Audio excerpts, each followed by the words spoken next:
આપના ધારાસભ્ય ચૈતર વસાવા જેઓ પોલીસ સમક્ષ હાજર થયા, ડેડિયાપાડા પોલીસ સ્ટેશનમાં હાજર થયા। વન વિભાગના કર્મચારી પર હુમલાના કેસમાં ચૈતર હાજર થયા। હજારોની સંખ્યામાં ચૈતરના સમર્થકો પોલીસ સ્ટેશનની બહાર હાજર। ચૈતર વસાવાએ ભાજપ અને સરકાર ઉપર લગાવ્યા ગંભીર આરોપ। ચૈતર વસાવાનું કહેવું છે કે નકલી કચેરીઓ અને ભ્રષ્ટાચાર કાંડમાં ભાજપના નેતાઓ સામેલ છે। જંગલ વિભાગ ચોરની જેમ રાત્રે આવીને આદિવાસીઓને હેરાન કરે છે એવું નિવેદન આપ્યું ચૈતર વસાવાએ।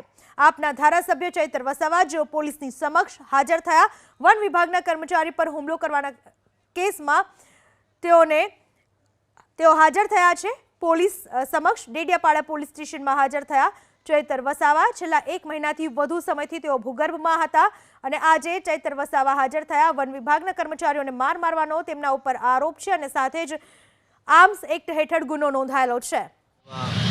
એમને બદનામ કરવા માટેના તમામ ષડયંત્રો ભાજપ દ્વારા કરવામાં આવી રહ્યા હતા। છેલ્લા કેટલાક દિવસ પહેલાં આવા જ ષડયંત્રના ભાગરૂપે ચૈતરભાઈ વસાવાને હેરાન કરવા, એમના પરિવારને ત્રાસ આપવા માટે એક ખોટી બેબુનિયાદ વાહિયાત ઉપજાવી કાઢેલી FIR ચૈતરભાઈ અને એમના પરિવાર વિરુદ્ધમાં દાખલ કરવામાં આવી અને એ FIRમાં ચૈતરભાઈના ધર્મપત્નીને પણ ખોટી રીતે ધરપકડ કરી જેલમાં પૂરી રાખવામાં આવ્યા છે। ચૈતરભાઈનો ગુનો એટલો જ છે કે ભાજપના 156 ધારાસભ્યોની જેમ મોઢા ઉપર આંગળી રાખીને બેસતા નથી, પણ આંગળી ઉઠાવે છે, સવાલ ઉઠાવે છે, એ એમનો ગુનો છે।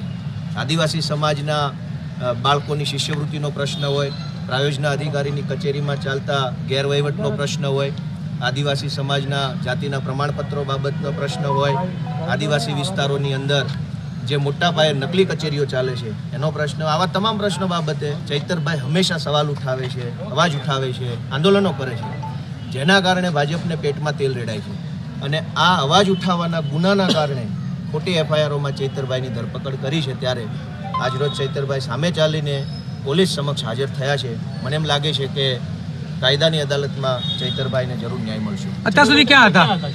અત્યાર સુધી એમના બોગજ અહીંયા જે નજીકમાં ગામ છે ત્યાં ઘરે હતા એવું એમણે હમણાં જ મને જણાવ્યું કે ઘરે જ હતા અત્યાર સુધી અને આગોતરા જામીનની પ્રોસેસ ચાલતી હતી તો એ રાહ જોઈ રહ્યા હતા કે જામીન મળશે, પણ પછી એમને લાગ્યું કે ભાઈ હવે જામીન મળવાની સંજોગ નથી તો એમણે સામે ચાલીને ઇન્વેસ્ટિગેશન જોઈન કર્યું છે। આજે બોગજ પોલીસને મળ્યા નથી? એ તો પોલીસ કહી શકે કે પોલીસને કેમ ન મળ્યા, એ તો એમના ઘરે જ હતા, આટલા દિવસ તેમના ઘરે જ રહેતા હતા।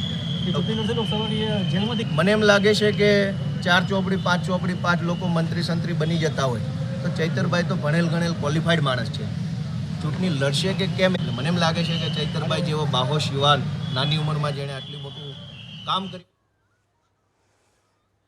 ચૈતર વસાવા જેઓ આજે પોલીસ સ્ટેશનમાં હાજર થયા અને ઇટાલિયાનું કહેવું છે કે ચૈતર વસાવા પોતે જ એક શક્તિ છે।